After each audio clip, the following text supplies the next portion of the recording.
Hello দর্শক, আসসালামু আলাইকুম ওয়া রাহমাতুল্লাহি ওয়া বারাকাতুহু। প্রিয় বন্ধুরা, আমি জামাল, আপনাদের ছোট ভাই। দীর্ঘ অনেক দিন আমি অসুস্থ ছিলাম। আল্লাহর রহমতে, আপনাদের দোয়ায়, আমার মায়ের দোয়ায়, মহান আল্লাহ তাআলা আমাকে অনেক দয়া করছে, যার কারণে আজকে আমি নিজের পায়ে আবার পূর্ব শক্তি নিয়ে আল্লাহর জমিনের উপরে আমি আছি। দীর্ঘ অনেক দিন যাবৎ 2 মাস 3 মাস হাসপাতালে ছিলাম, ঘরে শুয়েছিলাম, লাঠির সাহায্যে চলাফেরা করতাম। আমি আপনাদের প্রতি অনেক কৃতজ্ঞ, কারণ মালে যে হসপিটালে ছিলাম, আমার ভাই বন্ধুরা, আমি এর মাঝে আরো আগে ভিডিও আপডেট দিতাম, আপনারা দেখছেন। আমার বন্ধু বান্ধব, আমার সহকর্মী যারা, আমার আমার ফলোয়ার্স যারা আমাকে ভালোবাসে, হাসপাতালে গিয়ে আমার সাথে দেখা সাক্ষাৎ ওঠা বসা আমার যথেষ্ট দেখছে। আমি অনেক কৃতজ্ঞ আপনাদের জন্য। আমি সবসময় দোয়া রইলো, ভালোবাসা রইলো।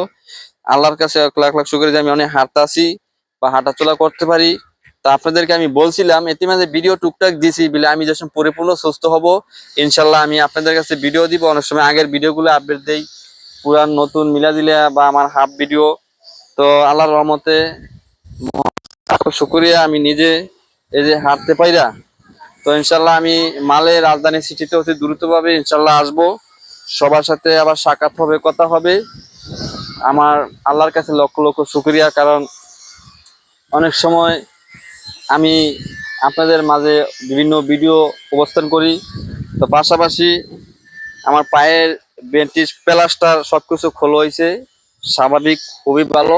তবে হালকা হালকা টুকটাক সমস্যা যাই আছে, এটা হাঁটাচলা করার উপরে নির্ভর করে ইনশাল্লাহ অতি দ্রুতভাবে সুস্থ হয়ে যাব। তবে অবশ্যই আপনারা আমার জন্য দোয়া করবেন। আর মালদ্বীপ যত আমার প্রবাসী ভাইয়েরা, সহকর্মীরা যারা আমার পাশে ছিলেন, তাদের জন্য সবসময় দোয়া রইল। আর যত আমার রেমিটেন্স ভাইয়েরা আছে দেশে বিদেশে সব জায়গায় থেকে আমার ভিডিওগুলো যারা থাকে, সবার জন্য সবসময় আমি নামাজ আদায় করে সবসময় দোয়া করি। আপনারা আমার জন্য দোয়া করবেন, আমি যেন আপনাদের মাঝে ভালোবাসা নিয়ে সবসময় থাকতে পারি। তো সবাই ভালো থাকবেন, সুস্থ থাকবেন। আমি জামাল আজকের মতন বিদায় নিলাম। আসসালামু আলাইকুম। খোদা।